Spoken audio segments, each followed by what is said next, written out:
Guys, hope you all are very well. আমরা খুব ভালো আছি।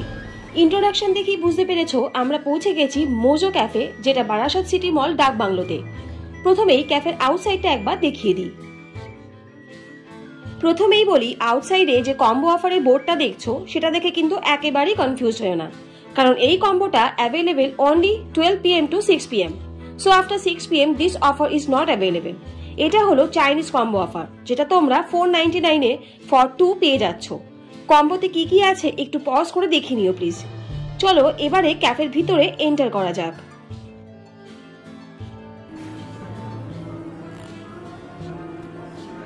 ক্যাফের ইন্টেরিয়র ডেকোরেশনটা খুবই সুন্দর, সিম্পল বাট সোবার। এটা যেহেতু ইনস্টাগ্রামেবল ক্যাফে, সো ফটোশুটের জন্য একটা আলাদা প্লেস করাই থাকে। আর যেহেতু আমরা দিওয়ালির পরে গেছিলাম, তাই ভিতরটা ফ্লাওয়ার্স দিয়ে ডেকোরেট করা ছিল। ক্যাফেটা newly open, every Friday live music হয়, সো এটা obviously couple friendly cafe. But তোমরাও ফ্রেন্ডসরা মিলেও চিল আউট করতে আসতেই পারো। তাহলে তোমরাও আমাদের সাথে ক্যাফের ফুল ইন্টেরিয়রটা একবার দেখে নাও, আর আমরা তার মাঝে মেনু কার্ড দেখে অর্ডার দিয়ে ফেলি।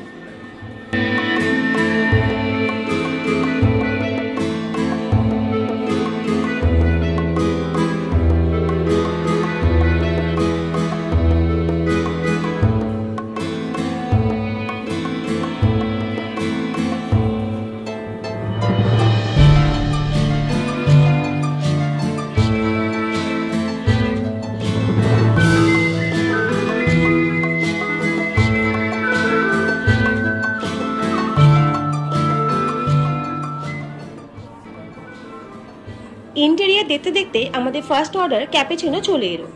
ক্যাপেচিনোতে চিয়ার্স করে কফি খাওয়া স্টার্ট করলাম। ক্যাপেচিনোটা বেশ ভালো ছিল, কফি আর সুগার দুটোই বেশ ব্যালেন্সড।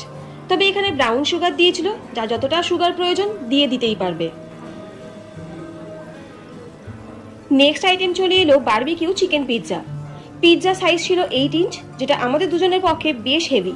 স্লাইসগুলো বেশ চিজি ছিল, তবে বেসটা একটু শক্ত ছিল, কিন্তু টেস্ট ওয়াইজ দারুণ ছিল। রেটিং দেব 8 আউট অফ 10। আমার রেকমেন্ডেশন যদি জানতে চাও তাহলে বলবো ক্যাফের খাবার বেশ ভালো। খুব বেশি কিছু ট্রাই করিনি, তবে নেক্সট টাইম ডেফিনেটলি আরও আইটেম ট্রাই করবো। অ্যান্ড সেকেন্ডলি, আইটেমের প্রাইস বাজেট ফ্রেন্ডলি, সো তোমরা কাপল আর ফ্রেন্ডসরা মিলে একটা ইভিনিং এই ক্যাফেতে স্পেন্ড করতেই পারো, ভালোই লাগবে। সবশেষে ইনস্টাগ্রামের ক্যাফেতে যদি কিছু ফটোশ্যুট না করি তাহলে কি হয়, তাই ঝটপট কয়েকটা ফটোশ্যুট করে মোজো ক্যাফেকে টাটা জানিয়ে আজকের ব্লগটা এখানেই এন্ড করলাম।